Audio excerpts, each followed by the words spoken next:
Hello, hello, hello. This is Cortina Jackson, and you are listening to What's on Cortina Jackson's Mind. You all, I have had the honor, privilege, and great fortune of meeting the most incredible people in the world. Today's guest will definitely confirm that privilege because I have in my presence the incredible Miss Stephenie Rodriguez. How are you, my beautiful friend? I am very, very well, Tina. Very nice to talk to you today. Thank you so much for being here.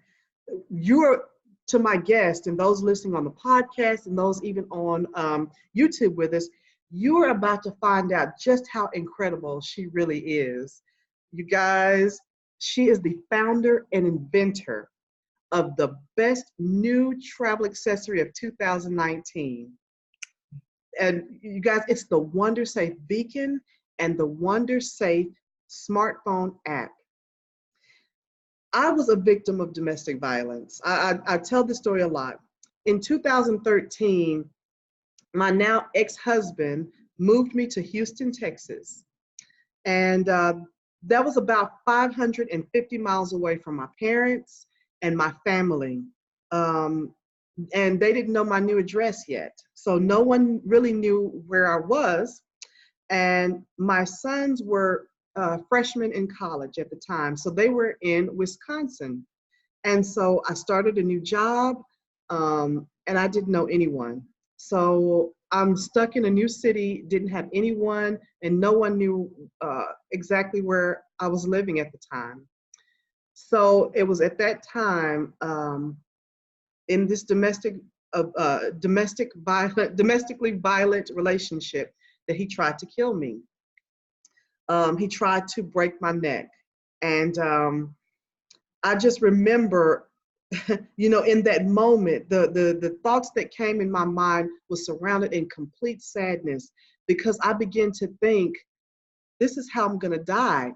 As I'm hearing my bones crack in my neck, I just thought, this is how I'm going to die. And no one knows where I am, and no one's going to find me if they even find the body. And I remember I just felt so alone in that moment. It was the saddest moment of my life. And, thankfully, I was able to escape this situation. But what if I had not? I often wonder, would they even know where to begin to look for me? And who knows when they would have started to look for me. So I think of this when I think of WanderSafe, because you, Ms. Rodriguez, have developed such a profound and important device and piece of technology that provides a great way to help people to stay safe. I am so thankful for that. So, I would really love you to tell us about yourself, tell us about this important development and this fabulous technology. Thank you. Thank you for such a beautiful introduction. I am a global citizen, Tina. I have been and traveled to 55 countries, and much like you, have lived abroad and away from my family. I'm Puerto Rican. I was born in New York, and in '97, for love, I came to Australia with my then husband. And this was really before the internet. So being a very long way away and in isolation, I certainly feel your pain of moving away from the family. But that advent of me traveling, I got my first passport when I was 17, just 18, and had my first trip. My mother and no one in my family, short of my stepdad who was in the Navy, had ever been outside the US. So, this was a very brave and bold move for a girl from a small town whose family weren't avid travelers to move all the way to Australia. But that would create a sequence of events of me to travel back and forth to see my dad in Puerto Rico from Australia, having to go through Malaysia or Singapore or China or Japan to get home. And it created a bit of a sense of wanderlust and independence. In the late 90s, a lot of married women weren't traveling alone either. It wasn't the norm unless you were on business, and there weren't that many business women traveling. So we were breaking a lot of stereotypes to start with. But it really was moving into my career as a digital transformation solution architect. So I was working in the tech bubble in 2000. And I worked for the search engine before Google called Alta Vista. Probably nobody remembers that, but it was the search engine before Google in the tech bubble. And my clients were in Brazil and Argentina. And I remember being this blonde, maybe even platinum blonde. I'm actually a brunette, but don't tell anyone. Blonde is in the bottle. But I was in Sao Paulo with my team. We'd arrived. And on the way driving to the hotel in the taxi, I noticed a Citibank. And I had my Citibank card. And I wanted to go get some money out in local currency so that I could buy things, a few gifts and whatnot. And I got to the hotel and I went to the front desk and I said, I noticed on the way in a Citibank, can you tell me how to get there, the directions? They said, no. I said, I beg your pardon. And again, this is before smartphones and apps. They were very analog, those phones. I said, can you please tell me? There was no Google. Hey, Siri, how do I get there? So I'm asking, and the front counter guy flat out refuses to help me. And I just kept rattling him and said, why won't you tell me where this place is? And he finally got tired of me bothering him. And he said, look, miss, he said, you know, with that hair color, if I let you go out of this hotel, it's highly likely that the Yakuza, the mafia, will kidnap you and your government will never find you. This was Brazil. Wow. He said, not on my watch. So how's about I advance you $200 on your Citibank card from the hotel and I'll put it as a room charge. Wow. But I would prefer to do this than have on my conscience that you got kidnapped. Oh in Brazil in 2000. And I was like, what's behind this? He goes, you're exotic, you're blonde, you're in Brazil, there aren't many, you know? And I was like, really? And he goes, and if this happens, it's unlikely your government will ever find you. Look around, how many millions of people we got in the city. And I was so terrified, Cortina, that I went next door to the Maksud Plaza Hotel, which was neighboring my hotel. And I walked into the hairdresser and I said, make me morena, make me dark haired, because I don't want to feel like I'm a target every time I walk out this hotel. So literally by dinner, I came to dinner and my teammates were stunned because I got off the plane as a blonde and I came to dinner as a dark-haired brunette. And they were like, what have you done? And to feel like, this was 2000, that safety and personal safety was at risk, was a beginning of an awareness of the vulnerability that we have as women, not just in international travel, but even in our domestic situations. I mean, how many times have you gotten in an elevator or walked across a parking lot in American parking lot, and you know, been fearful of the dark, and also, or been in an elevator and a person steps on the elevator and doesn't press a button, and you don't know what's going to happen, or walk down a corridor in a hotel to your room, which is at the end. And how many doors did you have to walk past to get to yours, that if someone yanked you in there, who's going to know about it? So, I mean, these are, and I'm not a nervous Nelly. I've been to 55 countries. I've even been to South Africa. Like, I'm pretty bold, but I've been in situations that were pretty scary. The origin for WanderSafe came from both the need for a solution for domestic violence and also the vulnerabilities of people when they're away from their homes. I was in Geneva in 2010 as a digital solutions architect, consulting to travel companies. So Club Med was my client. SSP, they're an airport caterer in 60 countries. They were my client. Sydney Airport, Cebu Pacific Air in the Philippines. So I had a portfolio of customers I serviced that were based all over the world. And I would have to go and work with their teams, work with their customers, do evaluations. And so I was frequently in places for business, but alone as a female. And I was in Geneva, and Geneva and Switzerland have a very amazing reputation for being safe. You know, the only thing there is chocolate and fondue and watches and the order of the Swiss. You know, they're nice about many things. But I own my own agency at the time, and being frugal, I booked my hotel near the train station so that every day I could easily commute back and forth to work on the train without having to get a $100 taxi and take an hour. The train was quick and easy, and I could get there precisely to work with my client. So what I didn't know when I booked online, and I booked my hotel online, I was guilty of that, was the location specifics about the neighborhood where my hotel was. So I arrived quite late in the night after about 36 hours of travel. and check into my hotel, like foggy from this travel, go upstairs, pass out. The next morning I get up, put on my workout clothes, no makeup, to go outside to have a run before my day started and get a coffee. And this man got in the lift with me, and he was much bigger than me. And I'm about 5'8.5", 5'9". This man would have been about 6'5" and twice my body size, if not more. Dare say, I think he was Eastern European, and he smelled of alcohol, and he grabbed me and he said to me, you know, how much or do I take? And the insinuation of in an elevator, I was like, what the hell? And when the door opened, I wrestled away from him and I ran outside. Like I literally ran through the lobby and ran outside, stood against the wall and looked. And then when I looked up and around, realized that I was in the middle of the red light district of Geneva. And they have one. They have one. It's about 4 streets over from the train station. Oh, but I didn't know that. And nowhere on bookings.com, TripAdvisor, Agora, whatever you book, does it tell you this fact that this hotel is unsafe for a female solo traveler. Because if I had a man with me, none of that would have happened. No. But I didn't. And the fact that I was vulnerable was at that moment one of the scariest times of my life. But there were 2 pieces broken in that situation. One was my location awareness and that know before you go stuff.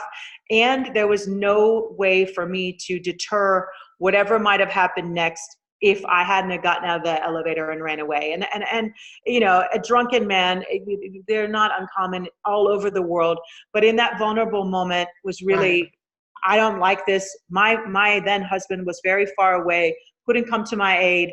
And what was I going to do? How would I, if something would have gone down, how would I have called for help? So much like your scenario, this was an aha. The second aha would happen 5 years later. So this was a little seed in my brain in 2010. But in 2015, I went with the Edmund Rice Foundation, which is an Australian Catholic charity that funds projects all over the world, to Nairobi, Kenya. And I remember visiting Brother Bosang's school, as well as the Edmund Rice Community Center in the Makulu slums. And I met these 2 lovely girls. And these 2 lovely girls were teaching martial arts in the community center, which was like the YMCA, but in the probably one of the worst human conditions you can imagine. And we walked through them and we visited families who didn't have running water, who didn't have electricity, you know, all the stuff you see on that send money aid commercials. Yes. Like for real, where there are 2 million of the World Health Organization's poorest and most desperate. HIV runs rampant in these communities, and it's spread through rape. So it's not through lack of, you know, safe sex. It's literally rape. So I understood and I observed how parents would shave their kids' daughters' heads, particularly dress them in gender neutral clothing, dressed like boys, in other words, and send them to walk to school, some of them as far as 8 to 10 kilometers. 1 mile is 2.2 kilometers. So 4 miles of exposure every day alone so that these girls could get an education. But because if they got raped, highly likely percentage they would get HIV, and then they'd have unwanted pregnancy, and then their lives were of less value than a paper bag. They wouldn't be able to be sold or traded for cattle. They would have no ability to bear heirs of any recognition. So they became like human waste, like discarded. And that moved me. And I said to these 2 young ladies who told me their stories of being assaulted and raped, and they didn't get HIV and they didn't die and they didn't have unwanted children, but they made it their mission to teach others Taekwondo and self-defense. And I took them out to dinner and we had cheeseburgers and, you know, and they told me their story and I was so moved by it. I was wearing 2 bracelets at the time. One was pearls and turquoise. The other one, pearls and onyx, which were souvenirs from the Philippines because I'd been in the Philippines in July. And I took one off each and I gave them each one. And I said, this is collateral on a promise. I promise you when I come back to Kenya, I'm going to bring a solution to this. I don't know how, but I promise I will. And set out to, you know, and made this commitment to them and gave my bracelets as collateral on the. So fast forward to 2017, I've launched Jozu for Women, which is a women's travel portal. And I'm in Web Summit in Lisbon, and a story breaks about a woman who was raped in Mexico. Her name is Chris Love, and she had been at an Ibero-Star hotel, and she was assaulted by a security guard, and had raised the roof and been putting it on TripAdvisor and reporting on the hotel's page about this rape. Yes. Now, TripAdvisor for 5 years had been removing that content off of TripAdvisor on that hotel's page. And she was like, why? And had been in a fight with TripAdvisor for 5 years. At the time when I was at Web Summit, another girl from Wisconsin had gone to the same hotel, been raped and killed. And at that point, Chris went back to the media and said, this is a travesty. You took my content down. Another person's made the mistake. What gives? And it was at that point that we put out a press release. WanderSafe hadn't even been an idea. It hadn't even had a name yet, but we put out a press release that called this problem out, and I made a promise to fix it somewhere about November 11th of 2017. We issued a press release, and Jozu for Women was going to tackle this problem. So we went internal after being at the Women's Startup Lab in Silicon Valley, which is a great program for female founders of tech projects.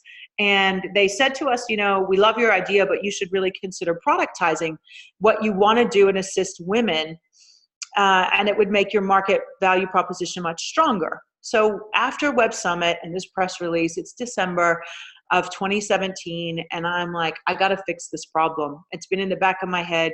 My experience, these girls in Kenya, what am I going to do? And I was working with a gentleman named Eric Krause at the time. He's at PlayStation.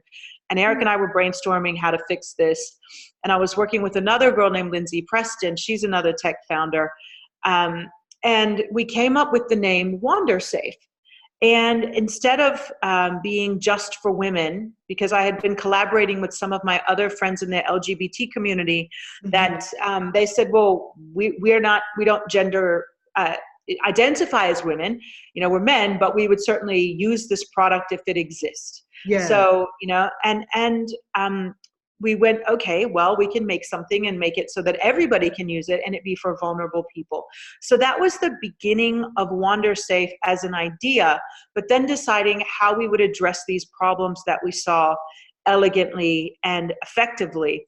So we decided we wanted to build an app, and the app would allow you to annotate your journey, but we would use legacy data. And again, me having a background in technology and search and all these wonderful things since the 90s, that would allow you to see where you are and annotate if you felt safe or not safe and why, but then the ability to call for help if you were in trouble elegantly and quicker than you could. I was talking with Lindsay Preston, and Lindsay at the time was collaborating with a gentleman named Thomas Pecora that and she was working on his book. And she said to me, Steph, you really should have a conversation with Thomas, because he's been at the CIA and he knows everything about safety, and what the needs are, but Thomas knows how the CIA would go about solving it. So Thomas and I had a phone call that was revolutionary for me and a game changer. And we were discussing safety, and he said to me, Steph, personal safety, as we understand in the CIA, and we teach and we train, comes down to three things: information, environmental awareness, and equipment. And when he said equipment, because I understood the two to be clear, information was facts about what you need to be mindful of. Your environment is where you are, left, right, to 1 meter, 2 meters, 10 meters, 1 block away. And equipment. And when he said equipment, I'm like, equipment? Do you mean like tasers and guns? Because I personally do not advocate for gun usage unless there's a reason, like a bear or something that can eat you. Yes. Otherwise, I think your everyday citizen does not need to hold a firearm to problem solve. We have other tools to use. Right. So I said, like tasers? And he's like, no. He said, women don't carry pepper spray and tasers because there's no training on how to administer them effectively. You buy it off the internet, you don't know what to do with it. Right. Pepper spray can go terribly wrong. Yes. And there's a high risk, if your assailant is bigger than you, that they can take that and use it against you. So majority of women do not like to carry things they are not trained to use, or that they could fall prey to their own device. So, and he's like, we teach at the CIA, illuminate, fight with light. And you heard him say that in your interview with him, fight with light. And so, and I'm like, explain more, talk to me like I'm 5. And he said, a flashlight. He said, first thing in our safety kit that we keep on us all the time is a flashlight, because bad things happen in the dark. So if you have at the ready a flashlight, you can light up something and assess the value or the difference in a threat. There's a big difference in the dark between a person and a possum or a raccoon. And they both make noise, but you're going to react differently to a possum or a raccoon in the dark than you are a person. And, I tell that often in discussion, like there's a big difference between a person and a possum, about 100 pounds, but also, the threat level is different. And when you can light it up and see it, that makes a difference. One of my investors named Greg Bell spent some time in the Army and in the Australian Defense Forces. And he chimed in at that point and said, Steph, it needs to have a strobe light. And he said, we teach in the Army with some of our techniques that a strobe light is clinically deterring. So if someone puts a strobe light in your face, your brain cannot have any other thought than there's a strobe light in my face, make it stop. And it continues to be that singular thought that overrides any intent. I was like, really? So I'm learning as I go from 2 experts. And then for me, and this is quite a funny regression, I lived in Southern California before I came to Australia in '96 in a rent control apartment in Santa Monica, which if anyone has a reference to that, it's a great place to live and you could get places really cheap. And I lived on the first floor in a building that didn't have any air conditioning. So you had to keep the windows open for the sea breeze. But I lived alone, and to keep my windows open in LA at night, scary, girl from Virginia. So I went to Radio Shack and I bought these personal alarms that they had a string, and I MacGyvered my window. So I put and attached with a nail, and it had a little hook, the alarm to the wall. Then I used a tack and I attached the string to the windowsill. So if you raise the windowsill 1 inch, it would dislodge the string from the device, and the device would wail and I would wake up. And all of my windows in my apartment on the first floor, ground floor, had these MacGyver setups, rigs on them, which were so ghetto. They were incredibly ghetto. I could sleep at night knowing that I would hear something happen. And this was just like common sense problem solving. So my brain went back to these personal alarms. And I was like, okay, how do I get all of these things in one device? So after the conversation with Thomas, after the conversation with Greg, deciding we wanted to build an app and we wanted to build a device, I went to China via Hong Kong on April 19th. And I was going to see somebody who could help me. And I drew, Cortina, I don't know if you can see this. I drew on a hotel piece of stationery, which is now framed in my office. I drew the device with the features that I wanted. And this would be the artifact that we would develop. What is now, just like a little over a year later, what we now know to be the Beacon. And it's a small personal safety device that is the size of a car key. So it's the size of my car key in height. It is a little bit wider than my car key in depth, but it has the ability to discreetly fit in your fingers elegantly, and it has all of those features. We've heard the discussion about, but the phone has a capability of a flashlight, but try and duress to get your phone's torch to turn on. Just unlock it when you've got seconds, and seconds count. Like the ability to turn the light on, to activate the strobe with a click, and then finally to twist the top 15 degrees off of its base and emit 140 decibels of noise pollution. Strobe and light is a lot. The statistics are, and Thomas taught me this fact, if you have a light, a siren, and the ability to call for help with you on your person at the ready, you are 87% less likely to get assaulted by a stranger because they don't know what else you're packing. If this is what you start with, light it up, distract it, call an alarm, what's coming next? So these are de-escalation steps versus pure reaction. Finally, the last feature of the Beacon, which is really where we get a little techie and it links with the app, is the little we called this Jenny. She's our happy pin icon. And if you tap the icon 3 times quickly, like an SOS 3 times, it sets off a protocol in the app that begins to notify your 3 preset contacts as to where you are and that you're in trouble. So this closed loop between me and my loved ones and the ability to call for help quickly if I needed it. The other feature of this was the deterrent feature related to domestic violence. And you touched on it, and I'm so glad you did, because that has a use case that was in the back of my mind as someone who'd been in abusive situations myself with partners. Yeah. Because if I have my app and the beacon set up, even in the device itself, there's an SOS feature, and you can either slide it or press it and activate it silently. But what happens is those contacts that I've set up in the app get a notification of where I am, that I am in trouble, and that they need to blow up my phone and come find me. And I can do it silently without touching my phone by just having a hold on and a press to activate that SOS feature in the app if the two are connected via Bluetooth. So allowing a hands-free environment. Again, the app has the SOS button that if you activate it, it sends out that SOS protocol. And if your friends and loved ones have the app as well, when you activate it, if you were running away from where you started, inside the app will begin to allow your trusted tribe of people to see where you're going. So if I were literally on foot at the park, activated the SOS, and I'm running away from someone, within 10 seconds, my loved ones in my tribe on WanderSafe can see where I started and see that I took a right on Main and I'm headed that way. So, you know, who has time to call the police or explain?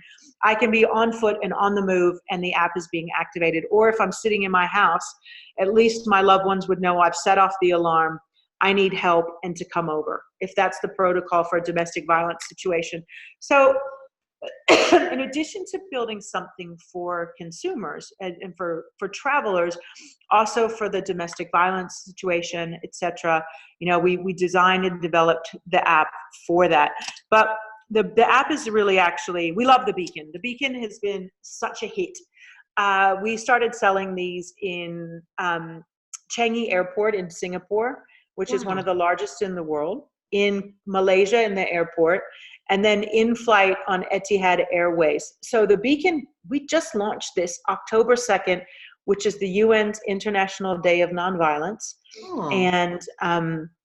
And we got our first order for the company that does the Etihad in-flight for flying. And Etihad is based out of Abu Dhabi, their hub, but they fly people pretty much their connector airline. So they might fly you from Singapore to Greece or from Australia to London, but Abu Dhabi being a hub. So it's really cool to be able to see how the first response has been on the beacon. We were very fortunate in May of 2019 to be voted Best New Travel Accessory by TR Business News, as ranked and voted by 5,000 traveling shoppers. So people who travel and went to duty free decided that we had the best new product and the new travel accessory for 2019. So, you know, we were delighted to win awards. We've just put into production a new beacon, and I don't have one because it's coming from the factory, but it's called the Shakti Safety Beacon. Yeah. Shakti is the Hindu goddess of ultimate power. So it's a much lighter version than this. It comes in rose gold in the limited edition. So it's very feminine, and it has an activation of a key ring that you can attach to your bag or your straps, backpack straps. You pull it to get the alarm to sound, but it has all of the light, strobe, alarm, and SOS feature that this big boy does in a lighter, more feminine, more elegant solution, and it's beautiful. So we've got the Shakti coming out, but this one, I don't know if you can see back here, but this one, it comes in black and it comes in white. So it literally comes in 2 colors right now, and they're not yet on Amazon. They're only available on our website and in stores. Amazon is difficult for small business. I don't know what it's been challenging for us. But the use cases have been also really interesting. To tell you a little bit about the business journey, we're a startup, so we've been at this for 3 years, building the database, building the app, working on the equipment, all of this. We were mostly funded by angel investors, so no institutional money. Most of my investors are women because they get it, and also companies and people who understand big data and the opportunity to leverage location data and help people. When we launched the Beacon, we went out to B2B customers in different classes with different types of workers. So Deloitte Digital in San Francisco, under the principal Paul Clemens, they've purchased beacons for their traveling female staff. Right. Bookings.com have 20,000 employees, and we've run a pilot this year with beacons for their traveling and vulnerable staff. And they use them in their offices in some of the most dangerous places where they have offices, like Nairobi, Kenya, India, Vietnam, Cambodia. So we have users now of the app in 50 countries, which is amazing. Wow. So, and this is with no big marketing budget, no Super Bowl ads, just, working with our customers and with our partners. We are a social impact business. We're for profit and for good. So we are a B1G1 company. And we found in our process that that anti-trafficking NGOs and us, we could really benefit them and partner with them. Yeah. So we're integrating data from stopthetraffic.org into the back end of the app. Stopthetraffic.org know of every instance globally. They've got offices around the world of where abduction has taken place, where someone has been kidnapped for the case of human trafficking. So not like parent kidnapping their own kid, but somebody kidnapping someone for the instance of human trafficking. And in looking at where all of those data points show us, we're able to, with that and other data layers, including crime, annotate where there's been instances and where you need to be warned about where you are and what to be mindful of. Oh, so nice. Thomas's philosophy of information, environmental awareness, and equipment, that really comes to the fore in the holistic platform of the Beacon, of the app, of the conversation you have about safety. What if I activate SOS? What is my emergency contact going to do for me?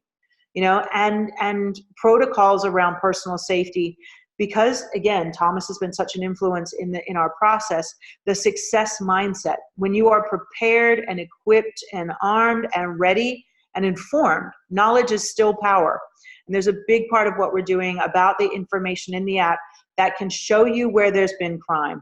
So if you open up the WanderSafe app and using the scroll feature, scroll over to San Francisco, it's really powerful, because you can see heat maps of where there has been issues of and instances of crime, and also where, I'll show you, it's kind of cool, where there has been users who have said whether or not they felt safe or unsafe. So it's finding San Francisco.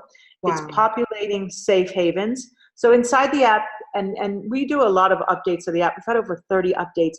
You can see where there have been comments, but you can also see where there are places to go if you're running away from someone, like a fire station, police station. I don't know San Francisco at all. Right. So if I were on the corner and there was somebody following me, where am I running to? And the ability in the app to help you find help, call for help if you need to with the SOS, but find help is really part of that, powerful narrative on what we're building and creating, that I can tap into some of these icons. Wow. And see, somebody had registered in the app with a pin that there were loiterers. Now, loiterers could be the presence of those who are displaced. It could be the presence of gangs. Anyone standing around looking seedy that makes you feel uncomfortable, for whatever reason, can be annotated. Somebody else annotated, and you can see in the corner a little icon, drug use. So clearly there was someone doing drugs in the street that another user tagged and said, I feel uncomfortable because someone's doing drugs here in the road. So these types of things, if I were booking an Airbnb, I would want to see what had been happening before I book, firstly, and secondly, to be able to, if I'm going to go for a walk, go get a burger or a coffee, to know where I don't want to walk.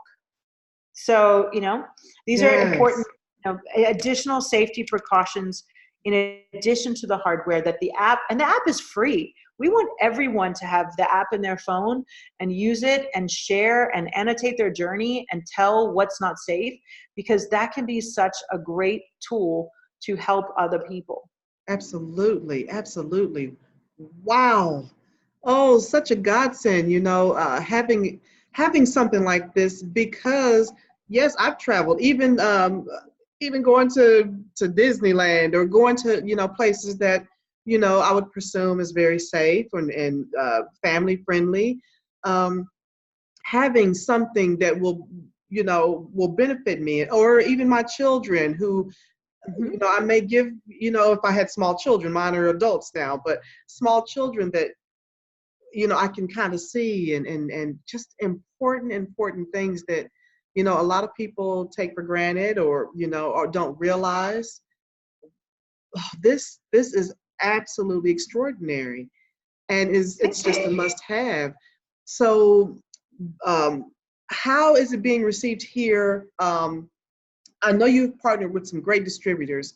So, who has caught on board? I know there's some mention of some NFL teams and different The distributors. NFL, that's an interesting project. And how that came about, and we are still in the inroads and early stages of this due to a number of technical issues, including the fact that we had a government freeze in the US at the beginning of the year with the walkout and so forth. Yes. But in December, the Lord works in mysterious ways. In December, I had been at Tech Beach, which is a tech conference in Jamaica, which is very far from Australia. Like, I get the globe and look, and it's just like way on the other side and way down. So I'd flown all the way back from Jamaica, got home on a Wednesday, and on Saturday morning got a text message from someone that said, and 6 months before, I got an invite for Changemakers Leadership Workshop at Necker Island. And it's like, you've been selected, you've been nominated. And I'm like, who nominated me? And I put on Facebook,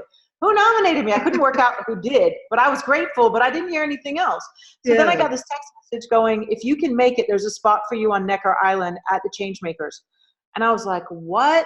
Wow. So, and it's the BVI. So I had literally just come all the way home on a Wednesday from Jamaica to get an invite to go back to Tortola to go to Necker Island. And I spoke to my investors because it was a very costly trip. And they were like, you have to go. Like, tell me why you can't go. Money, time, babysitters, sort it, but you should be there. Like, this door is open, and it's the right door. So my investors made it happen, and it was like 7 flights from Australia last minute.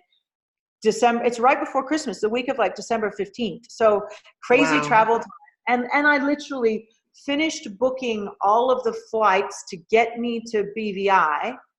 And then it was at 4:00 in the morning, I finished booking and connecting the dots to get me there to fly out at 10 a.m.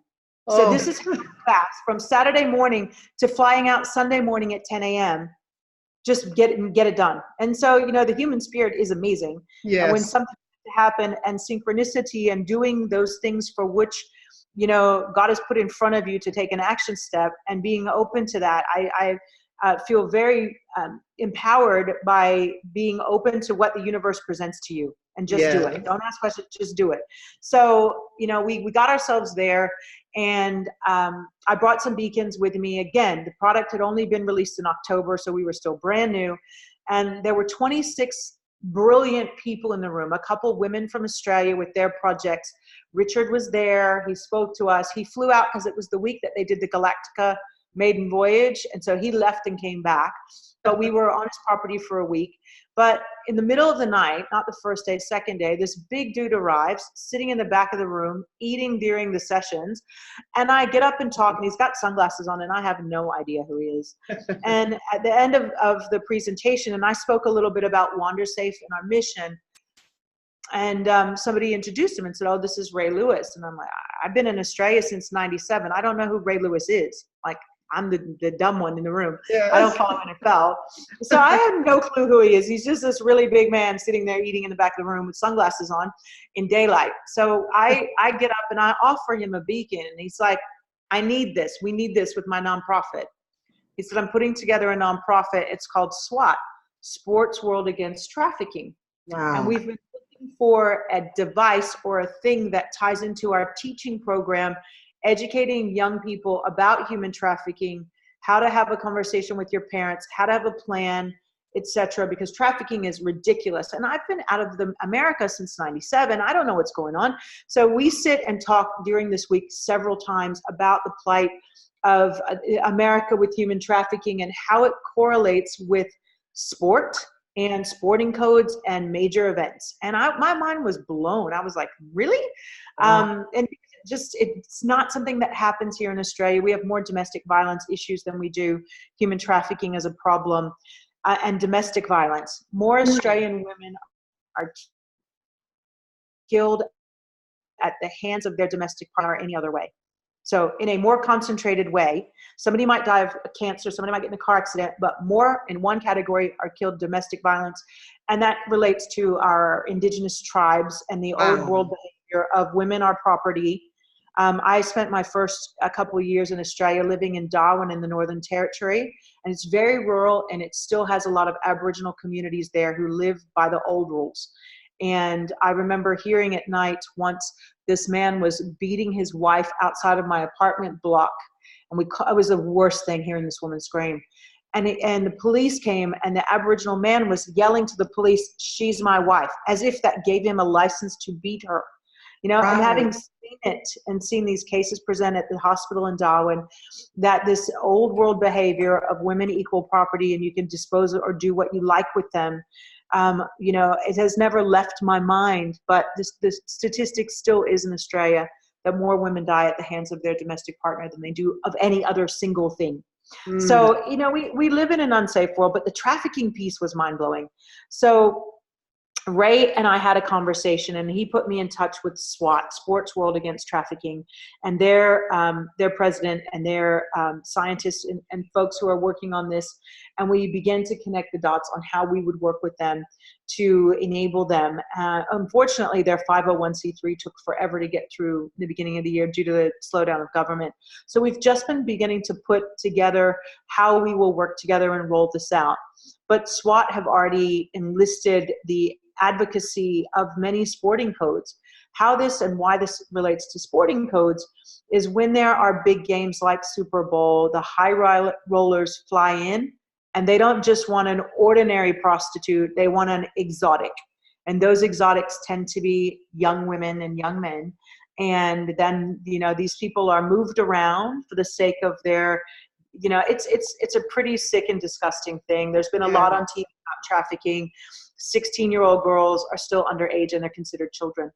But the average age of an underage prostitute, I think, is somewhere about 12, 9 or 12. I'm not sure what the statistic is. But if that's the average, what's the low end, you Oh know? gosh. Right. It's a real, in the US as well, I mean, it's a multi-billion-dollar industry. It's the fastest growing area of crime outside of drugs. So if you looked at the billions of dollars being spent on what's considered a victimless crime, it's heinous. It's really disgusting. And we are passionate about working with organizations such as SWAT, airline ambassadors. We work with Crime Stoppers. We work with purchase.org. These organizations, we're all fighting the good fight together. And if we Yes. can, through our app, create a safety conversation with our Beacon equipped people. So I think where we're headed with SWAT League ultimately is for sporting codes to be able to put their logo on the back of this and sell it as merch in Yes. their shops and on stadium and on their college campuses, and have that conversation about trafficking and fundraise against trafficking for those nonprofits we work with, and we work together on it. We haven't got a program in place yet, but we're optimistic to see one in 2020 now that we've gotten through the 501c3 red tape.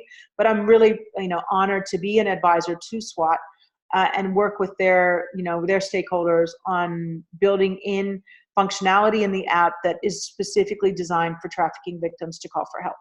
Yes, absolutely. Oh, I'm just so thrilled that you're doing this. And you know, getting people to know about this is key because you know, as we can already see, even with the NFL teams, and as you mentioned, the colleges, getting people on board with this and getting this information out there it really will cut down on a lot of the statistics that we see um, of men and women that are really in quite a bit of danger. This really does. Um, Gosh, I'm just so overwhelmed with because Well, it Cortina, is as well so in the U.S., important. people have blinders on, you know, and again, growing up in Yes, America, people don't see the global plight of inequality, of women's, you know, of protecting women and girls. The UN is fortunately has a big voice around this, and we were lucky enough to address the UN at the WSIS Forum in Geneva. And there's a keynote I gave, like a TED talk about this, where I explained our why. But I had women come up to my booth at the WSIS Forum, and there was one particular lady, her name is Mary, she's from Nigeria, and when I showed her the beacon, she burst into tears, she hugged me, and she thanked me. yes, Now, I know everyone feels good about their job when they get paid and they can pay their bills and take care of their family, but what moves me most is when I know that I can save someone's life, and I get that thank you from some random person.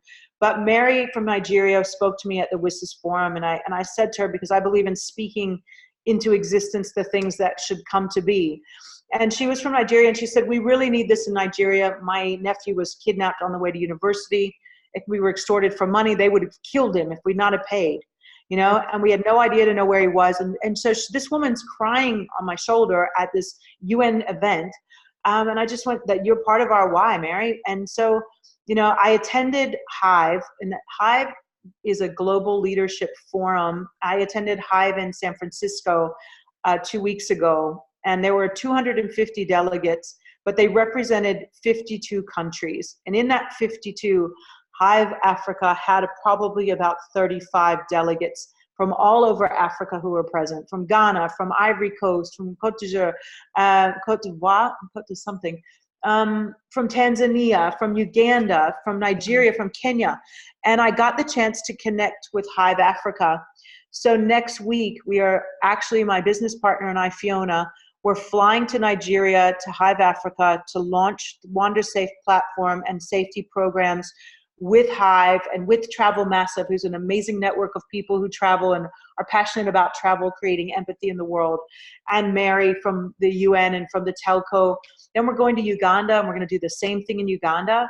So in not just looking at protecting our own backyards, but creating a global solution, because I believe that travel creates empathy. And when we yes, see people's plight, we think about them when we think about the environment, when we think about our political choices, when we think about our environmental issues, that we are not alone. Our behavior impacts others at like the butterfly effect. You can't see what those butterfly wings do, but right, every bit of particle of air that moves when a butterfly flaps its wings create a piece of change that takes place in a flower, in a bee, in something else. And it's you can't even hear it, but it still matters, you know? So yeah, what could we do with the little things that we could do to creating lasting change and empowering others? So, you know, it makes me really happy that the WanderSafe platform addresses, by just doing what we set out to do, 9 of the UN Sustainable Development Goals. I believe it's 9, from equality for women and children, peace and justice, life on land, health and well-being, access to education and employment. Because I know, because I've been there, I see women and girls and vulnerable people who can't walk to school or work for fear of harm. So yes, for every person, so as a company, we're on a mission to impact 1 billion lives by 2025. Are we going to make 1 billion beacons? I hope not, because they become landfill and it's bad for the environment. But for every user of our app that helps another user, that annotates and puts a pin in and keeps somebody else safe, somebody got to go to work, school, and church unharmed, and that has an impact on the community and the economy and the future of the planet.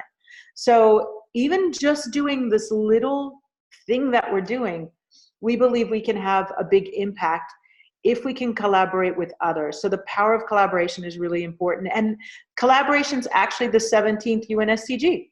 So of the Sustainable Development Goals, they said Number 17 is the most important, is not doing it alone, doing it together. Yes. Oh, I totally agree. And I'm getting the opportunity to be a part of this initiative called Meldrum Women. It's going to be a national campaign. And basically, I was nominated, same thing. I was like, who nominated me?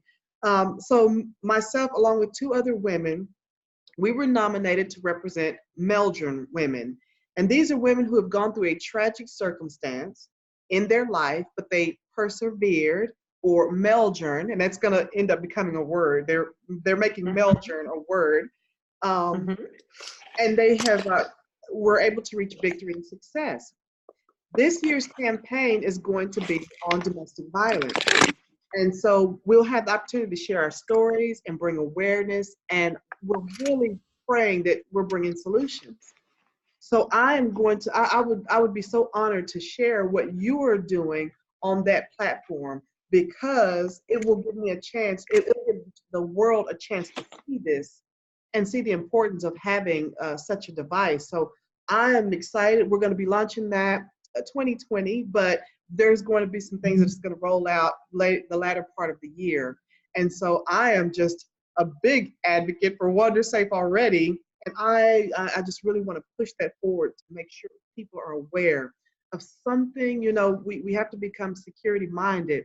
So having this, I feel, is very important for men, for women, for young adults. It's just so very important. And I'm just so proud of you for doing it. Thank you. So whether this is talking to my podcast and also those who are on YouTube watching this, whether you are someone who lives alone, you're in a domestically violent relationship, perhaps you have an elderly parent who lives, alone, you're traveling to familiar or unfamiliar territory. At this point, and in this day and time, anywhere you go, you should be thinking security and safety. And so, as Mrs. Rodriguez has said, she's developed this WanderSafe Beacon and app. And we want to know, everyone wants to know, how can they get their hands on it? Everyone should know how they can get their hands on this. It's just go to the App Store and search WanderSafe Beacon, and you'll see the little happy icon pin, a location pin, which is our mascot, Jenny. She stands for the Justified Environmental Navigation Interface, which is wordy, so we just call it Jenny, which is the actual AI who helps us to predict safe spaces. So, you just look for Jenny, the happy icon, the location pin, download the app, set it up, add 3 emergency contacts, have a safety conversation, try the SOS feature once so that you and your tribe can see what happens, annotate your journey, and help others by leaving breadcrumbs behind of safe and unsafe pins. There's actually a feature in the app, Tina, that allows you to leave a tip. And that's because we know that in some neighborhoods, things aren't great.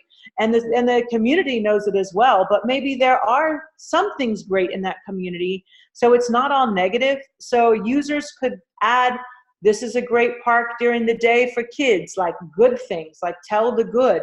The community can be educating people on the positives versus just the negatives. We want everyone to feel empowered. We would love everyone to have a beacon, but the app is free. So the WanderSafe Beacon app in the app stores, it's available all over the world.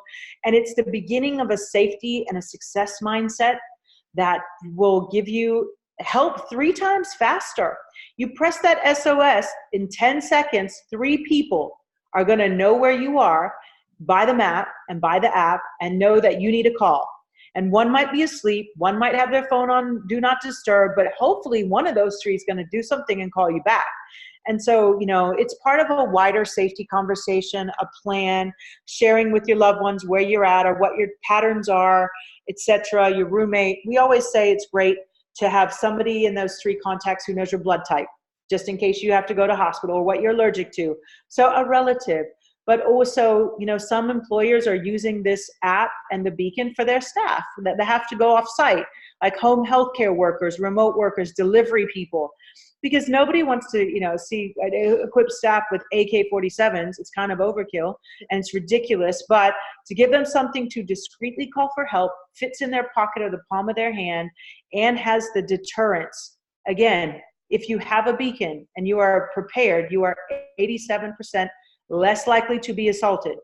Yeah. So it's all of the prevention versus just reaction is really where we sit. There's a lot of other products in the market. There are personal alarms that just have a siren, all of this, but we believe between our app and our device, we have created something that is unique, that is very special, and that can do a whole lot of good in the world. And that's our mission. It's really simple. Jozu is a Japanese word. It's the name of the company, Jozu for Women. And Jozu means well done or better than. So our mission, the Jozu guiding light, or our guiding principle, is to make travel better and safer. So everything we do, every product we make, every app, everything is about the Jozu principle of better and safer. And we've managed to deliver with this product after 3 years. And again, we're a little company. We are not Facebook. We don't have the budgets, but we are emerging, and we believe that safety could be free for everyone. Everyone deserves to know where they are. And that shouldn't be just reserved for police or people who work at embassies. Everyone has the right to feel safe and to be informed. And that's why we do what we do. Absolutely. How much is the beacon, and what is the website? If people wanted to order one, where can you direct them to get Sure. Beacon? We ship everywhere in the world, and our shipping rates are pretty reasonable. But before I tell the URL, Tina, because we love what you do and what you stand for, and your story is very much a part of our story. So we've created for you the Tina 10 code. The Tina 10 code. So what this does is every user who wants a beacon, and they come in 2 colors, they come in black and white, onyx and pristine, we call them. If they go to the purchase checkout and they type in Tina 10, they're gonna get $10 off of our $79.99 retail price, which will pretty much offset shipping. But the Tina 10 code, for anyone who hears this, reads about it, sees it, hears it from you, we give the special Tina 10 Friends of Tina code for you and your friends, so that they can be safe and continue to support what you believe in and what we're all in this together for. So it's WanderSafe.com, not wonder like be amazed, like wander like go for a walk without a mission. WanderSafe.com. We are on Facebook. We are Go WanderSafe on Instagram and Go WanderSafe on Twitter. I myself can be reached at Digital Goddess with 1 D, so GODESS. So please reach out to me, but we love partnerships. We are working with law enforcement. We are working with anti-trafficking nonprofits. We are working with domestic violence groups. So anyone who hears this who'd like to reach out, we'd love to hear from you, because we are all in this together. Hashtag safer together. That's our hashtag, safer together. I love it. I love it. And people can also, if they are interested in donating, that they just want to give. Have you set up any type of Kickstarter or GoFundMe or anything where if people wanted to donate to this? Well, we did it. We used crowdfunding when we started. Okay. So we crowdfunded the first beacon. It didn't go as well as we liked, because crowdfunding has a big misconception. People think they just can throw up a crowdfunding page and people will find it. People spend on average, this is a little known fact, companies will spend up to $50,000 on their crowdfunding campaign to get $1 million in sales. 50,000. Agencies charge $50,000, $20,000, and that's all advertising to announce the crowdfunding to sell $1 million worth of product. When we did ours, we didn't have $20,000 to put towards it. So we launched it. We sold some beacons. We were already a manufacturer, so we are not on crowdfunding. But for every beacon sold, we donate one back to communities at risk. And buying a beacon is the best way to help someone else and help yourself. They make great gifts for parents, college kids, students, your love partner. Like, there's always a reason that WanderSafe, it makes a great and practical gift. So we even do gift wrapping. So if someone will buy a beacon and it's a gift, we'll gift wrap it and send a gift card with it. So all they have to do is hit us up and say it's a gift, and we will prepare it so that it can be presented beautifully. So yeah, we do gift wrapping as a special service, and we think that they make an excellent gift for every occasion. Wonderful. I'm thrilled. I cannot wait. I've been just telling everybody about it. Everyone's so excited. And of course, it's going to be the biggest part, of my platform to make sure, because I'm all about, giving back and making sure people are safe and don't want them to feel the same things that we've kind of gone through. If we can avoid that at all costs. So please, everyone who's listening, everyone who's watching the YouTube videos, please share. Please do it. Buy one for yourself, buy one for someone else. Do this. Buy it for your staff. Like we actually do, Yes. we do bulk and wholesale for companies that want to equip their staff, like we have done with bookings.com, Deloitte, and Revlon. So if somebody listening has a team of remote workers, like the trainers at Revlon who teach hairdressing techniques, they go all over the world teaching hairdressers how to use their products. That's one use case. Deloitte and their professional team that go and work with their customers, and Vantage Strata, an Australian company who they have employees who go and manage property on behalf, like apartment buildings. They have to have strata management meetings, and those can be quite scary and they can get heated. So employees having to be out after dark, real estate agents, another huge opportunity there. University campuses, but anyone who hears this who would like to know more, we would love to put a pilot together. The app is only increasing and getting better every day with the level of data and the things that you can discover in it, and feedback that we're gathering from our users. And again, going to Africa next month and launching there and piloting there will just, add another dimension onto how we're helping keep the planet safe and that 1 billion lives by 2025 mission. Oh, we're going to do it. We're going to do it. I decree and declare it. And I just really believe that this will happen. I'm so proud of you. I'm so honored and blessed to know you. Thank you so much. Thank you so much. I'm happy to have you in my WanderSafe tribe. Yes, absolutely. We're family now. You're stuck with me. So right here, girl, right here. Thank you, everyone, for listening.